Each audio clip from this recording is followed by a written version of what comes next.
Welcome to Issues and Insights. I'm George Pennington, your occasional host.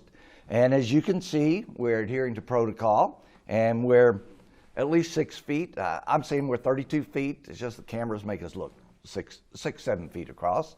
And today our guest is Murray Wanner, right? W-A-N-N-E-R. That's right.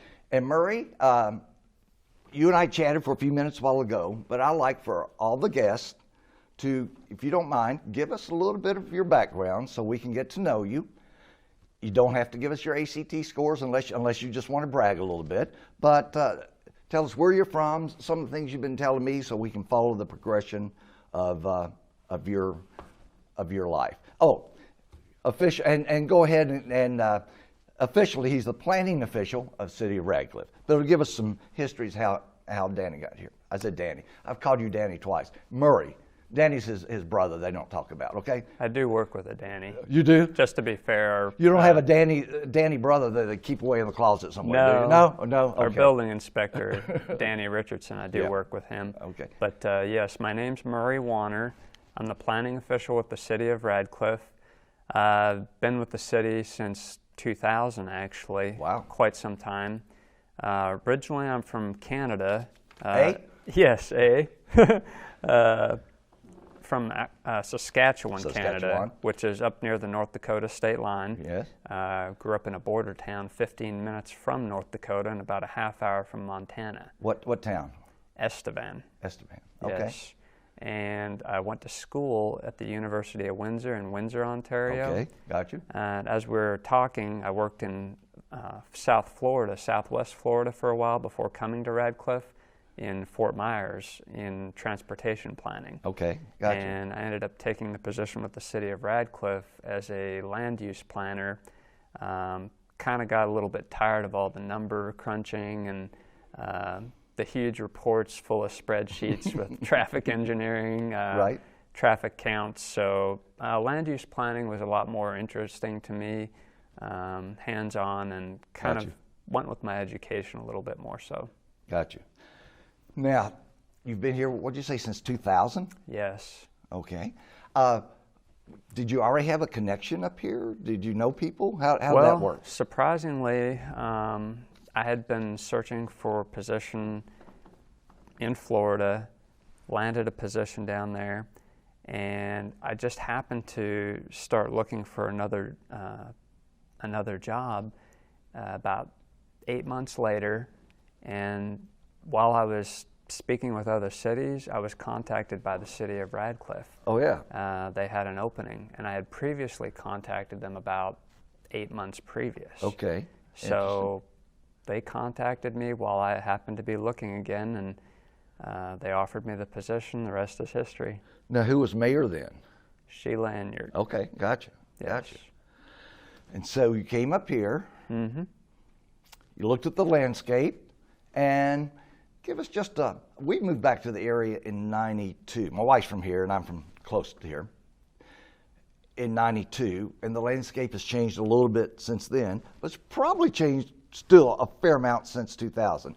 Give us a little bit of an overview of what you saw then and what you see now. Well, when I originally moved here, there was less development. Yeah. There's been a lot of development, a lot of new road construction, commercial development, and residential. Okay. But we've had a lot of construction in that time frame.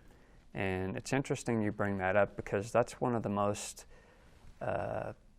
unique things, I think, when I look around and I think about when I first relocated here. It's considerable how much development has occurred. And it's just completely different than when I first came here. I think that there's a lot more services. Yes. It's a great area to live in. It is. I think that there's a lot of commercial development, a lot of recreational opportunities, great housing. So I do think this is an excellent place to live. Recently, there was a study done by the Wall Street Journal and Realtor.com. Okay. And ranked us as the 20th fastest growing housing market in the United States. What areas were included in that? Radcliffe, Elizabethtown, Fort Knox area. Okay. Yes. Wow. So we're an emerging market, as they say. It is, isn't it? Yes. Wow. And that just came out recently? That's recent. Okay. Yeah, Good if you go gracious. to their website. How did Bowling Green fit in that area? Do you remember the stats on that? They weren't top 20. They weren't. It Okay. ended at top 20. Okay, gotcha. Wow.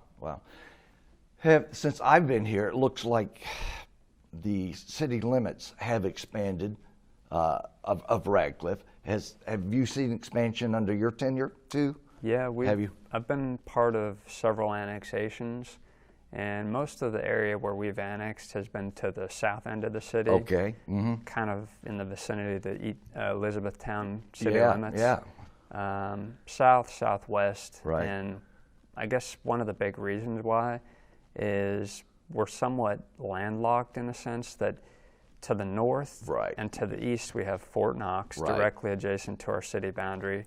To the west we have Vine Grove. Vine Grove. To the south we have Elizabethtown. So when you look at our city, we're a linear shaped city along Dixie Highway, and we really do have adjoining corporate boundaries that we share with several cities and jurisdictions, to include the military installation. Gotcha. Is John Hardin just outside the school? John Hardin, is that technically, is that in Radcliffe? John I Hardin think it has a is- Radcliffe address, It but I didn't actually know if it's in has- the Radcliffe city limits. It has an Elizabethtown mailing address, Oh, it has E-Town? physical address, but It's it's in- in Radcliffe. Okay, Yes. gotcha. So I knew the sign wasn't very far from the turnoff going to where it says city limits. Interesting. Yeah. Now, when you expand like that, guess you have to worry about infrastructure to service those areas. Tell me about the logistics of that a little bit. Well, we do. You have to expand infrastructure to include your road systems, Right. utilities, services, police, fire, those types of services. So that is kind of an important part if you do bring new areas into the city limits. Okay, good. I hear there was a 2020 census, right? Yes. My son's in Nashville, has a little podcast called Nashville Daily. They were talking about the census data in their area about 3-4 weeks ago, and about Clarksville really booming. Tell us about our area and Radcliffe in specific, and then we'll go off on a lot of rabbit holes from there. Go ahead, please. So, true. The 2020 census is finally complete. The process actually began in 2017. Okay. Which is hard to believe. You know, there's a census every 10 years, so the last census was in 2010. Yes. But they began the process 3 years Sure. before the actual census date. So cities were involved in terms of making sure that the complete count was administered. Okay. So we had to do some verification via spreadsheets, making sure that the proper addresses were counted within our corporate limits. Kind of like what you're speaking of in terms of we've actually got properties that have Elizabethtown mailing addresses, Vine Grove mailing addresses in the Radcliffe city limits. Oh my gosh. So those get counted as Radcliffe, even though the mailing address is not Radcliffe. And the reason why is the post office, they assign the address. Okay, And it's gotcha. based off their mailing routes. So it is very confusing for people. You think but there's any double counting with that? That it gets No. counted for both? No. They'll do one area? we were in charge of doing that, Gotcha. going through and verifying those address lists. Right. And it was pretty extensive, and there was a lot of coding. We had to do what was called geocoding, Right. going into the spreadsheet. But that was part of our job, to make sure that there was no double counting. Gotcha. And we had to look at our corporate limits, city limits, and what we did is we used the Kentucky Secretary of State's official corporate limits, which is based off our annexation data. Okay. So we would submit annexation ordinances to the Secretary of State. They actually take the coordinates that have been surveyed, enter them in, and create a map. So everything is based off our Okay. city limit map. Interesting. Yeah. If I remember right, I got something through the mail, but I went ahead and responded on an email, my census. I took that and put our data in. Is that what the preponderance of data came from this year? How'd that work? The vast majority was done on the internet. Yeah. And that was one of the big changes this year, that they wanted to elicit responses that way just for making it more simple for people. Gotcha. But you could still do it by telephone. There were other means of, they did do some door-to-door canvassing, so there were other means to respond, but they really were pushing to get internet responses. And was there, I don't remember, was there a verification code or something when you put your data in so they knew you were who they thought you were? Well, do you remember? had to, I don't remember. You exactly. had to enter your address, and that was part of how they verified. But Gotcha. yes, they were shooting for about I think it was a 70% response rate is what they were hoping for, and from that, just overall. Overall. And I never did find out. I have not heard what the total response rate was yet. I don't think they've released that. What do you suspect? What do you suspect is the response rate?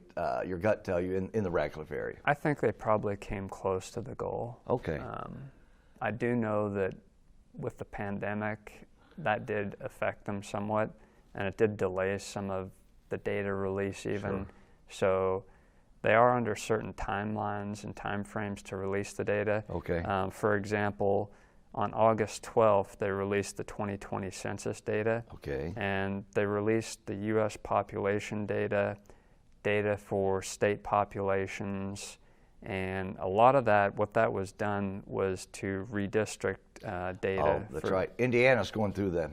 Yeah, I did see that. Yeah, and that redistricting data, the population data, it's used for basically redrawing congressional, legislative, and local districts. Which always gets interesting. Yes. It's always fun. Yeah. Yeah, because that basically creates your political boundaries, and it's a process what's referred to as apportionment. Okay. And the Congress is made up of the upper house and the lower house. The upper house being the Senate, the lower house being the U.S. House of Representatives. The Senate has 100 senators, 2 from each state, being 50. Then as well, in terms of the U.S. House of Representatives, there's 435. And if you're not aware, the membership of those 435 from all the states, that's based off your population count. It is. So you may actually pick up or lose Yes, you may. the number of seats in the U.S. House of Representatives for your state. Yes. And of course that ties in with the Electoral College, everything else. Big time. Yes. Yes. So quite interestingly, as far as that goes, that was adopted in 1941 by the U.S. Congress. And I'm not sure, are you aware of what states gained or lost? I don't. I have not, don't have that data. So that was big news. All the major news media were covering which states gained population and then hereinby gained seats in the U.S. House of Representatives, or which states lost population and lost seats.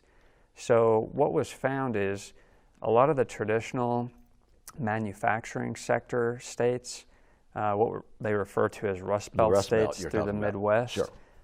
We saw that some of those states lost population. Did they? And some of them even lost seats in the U.S. House of Representatives. Oh, yes. States that. How did Ohio do? Well, Ohio did lose a seat. Okay, I worried about that because many Ohio cities starting to make a comeback and doing well, but still relative to other areas of the U.S., maybe not as fast. Yeah, these seats, or the states in the Midwest that lost seats, Illinois, Michigan, Ohio, Pennsylvania, PA. and West Virginia. Oh. Now, other states that lost a seat, which are not Midwestern states, California and New York. Interesting. Yeah. Yes, which are very Yes. high population states. Yes. So you have the possibility of them picking up seats because a lot of influx in because of huge population, but then they could easily lose seats because there's so many people that could leave as well. Sure. Texas and Tennessee and Florida gained a fair number of those. Well, interestingly enough, Texas was the state that gained the most. Yeah. They gained 2 seats, and they do have a booming population there. And tons of Californians went to Texas. Yes, You're they do. correct. Yes, they do. Completely correct there. So the states that gained seats were Texas gaining 2, and then other states gained 1 seat. Okay. Those would be Florida, which is not a surprise, Right. Colorado, Colorado gained 1. North Carolina, Oregon, and surprisingly Montana. Big sky. Okay. Yeah. All right. I guess people are wanting Yeah. fresh air and Yeah. space. Wow. So we had quite a bit of change there. The other states, believe it or not, they just stayed as In relative is. terms, stay constant. Oh, Yes. gotcha. Now Kentucky has 6 seats. They stayed at 6. stayed There at was 6? no change Good. from the 2010 census. I assumed we were the same because I hadn't heard any different. Okay, gotcha. Yeah. So we stayed the same. We did. Now I'm going to transition a little and talk about some of the local Let's do. data that we Let's had do. obtained, and specifically Radcliffe because that's what I'm familiar with. And That's your bread and butter there, young man. Yes. Yes, it is. so our population in 2010 was 21,688, and 21,688. All right. The 2020 census had us at 23,042 people. So our population changed.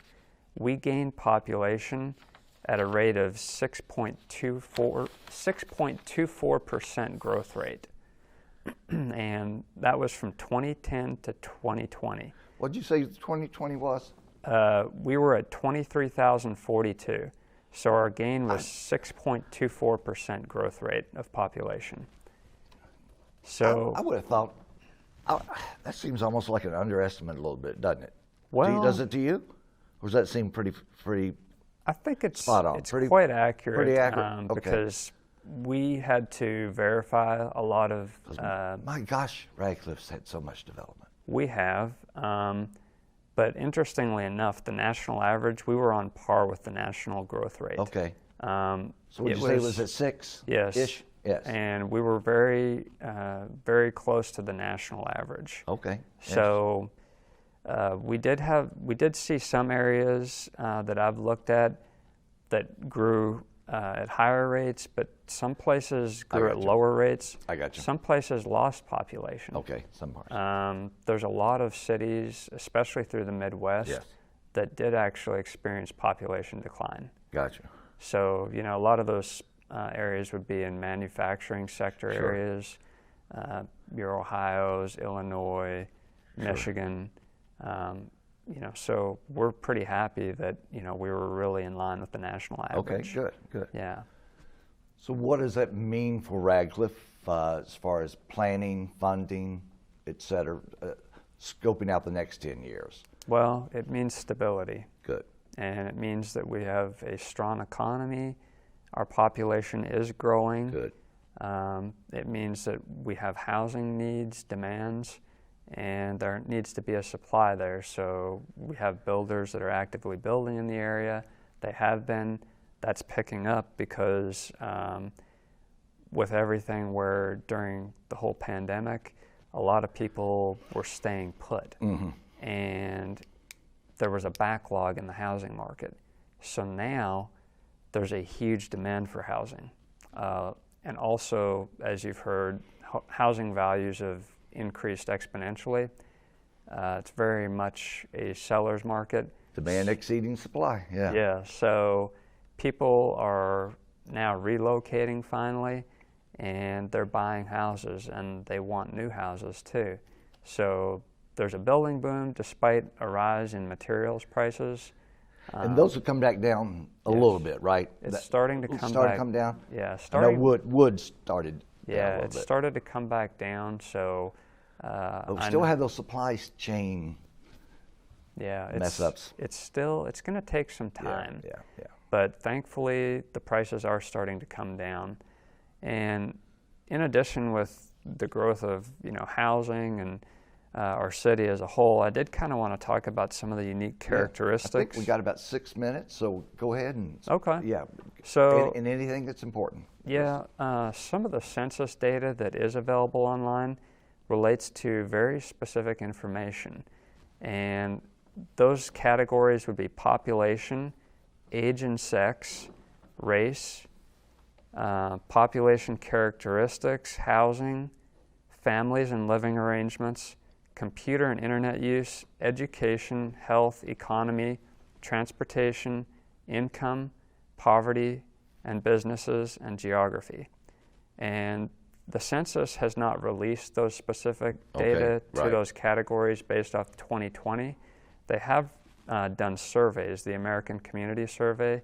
They do incrementally. They did one in 2019. And I can give you some basic background information about Radcliffe, some qualities on those categories we talked about.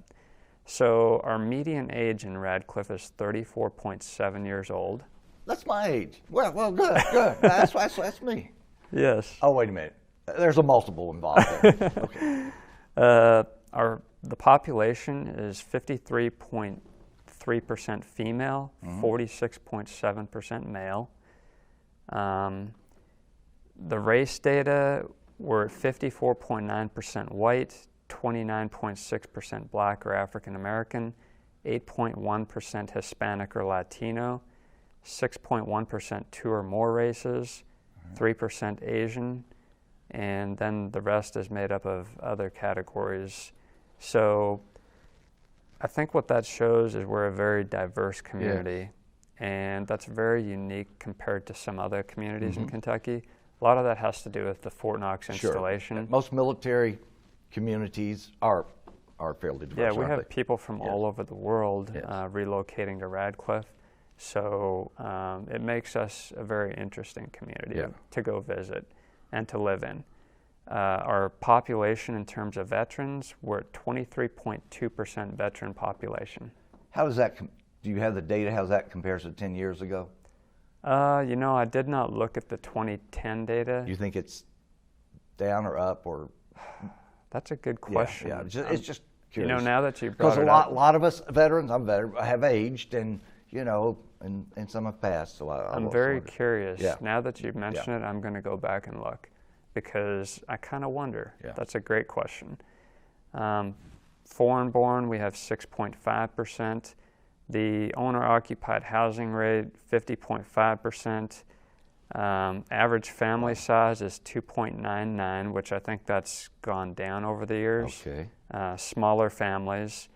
And then other interesting characteristics, households with a computer, 91.6%. Households with internet, 75%. So you can see there's a big technological push. Yeah. Percent with a high school degree, 89. Bachelor's degree, just close to 18%. Gotcha. Mean travel time to work, 24.4 minutes. So people are working in this whole county and even outside the county. Sure. Other interesting aspects that can be found on the data would be the land area being 13.3 square miles. So there's a ton of information out there. There's information on businesses. You'd be surprised how much is out there, but I kind of wanted to give you some of that background because a lot of people don't know that that's available to go research that information. Yeah. To find out average commute times, that can relate into your quality of life. That is big time. Yeah. Yeah. A lot of people don't like to drive far, so when you think 24 minutes, that's nominal. Yeah. Isn't it? Relative to Nashville driving times and maybe some Louisville driving times. Yeah. Yeah. Now that you mentioned that one, I'll probably go pull up a few of these cities to just see what their times are. It would be interesting. Yeah. Yeah. Also, I did want to discuss where you can find that data. Yeah. Give that data. We got 3 minutes, so whatever's the pertinent topics. Okay. Pertinent data. So you can find that data at www.census.gov. /quick facts. Another location where you can find that And then data. it breaks down individual states, individual cities, individual counties. Does it do it from there? Okay. Yes, you can do it on a federal or on a national level, the United States, state level. You can County, look city, up counties, yeah. cities, Gotcha. everything. And the other website I was going to give you would be data.census.gov.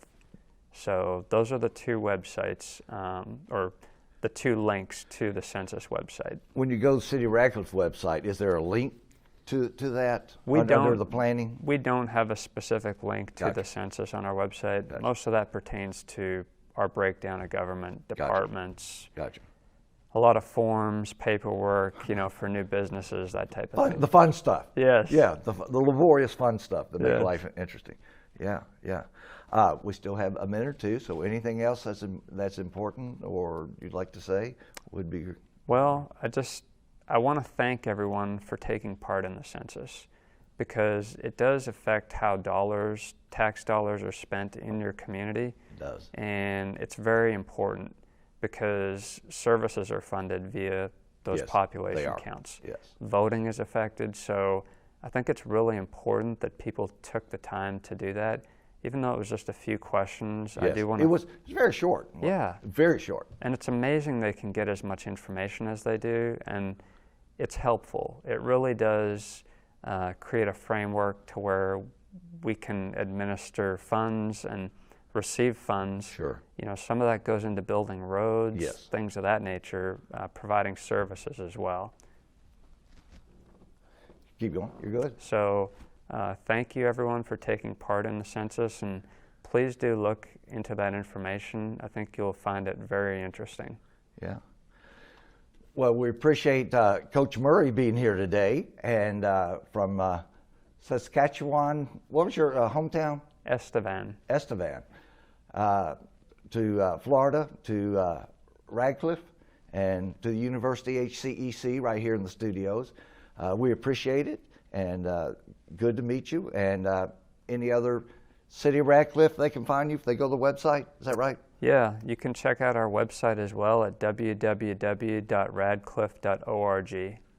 So I really want to say thanks for today's I appreciate it. interview. Yeah, yeah. And Coach Murray, let your brother Danny out of the closet every now and again, okay? I'm just going to say, all right. I will. Let him out. He gets a little claustrophobic in there. And we appreciate our producer, editor, choreographer back there, Coach Ron Hartley. And thank you. And for HCEC-TV, I'm George Pennington. Have a good weekend. Thank you.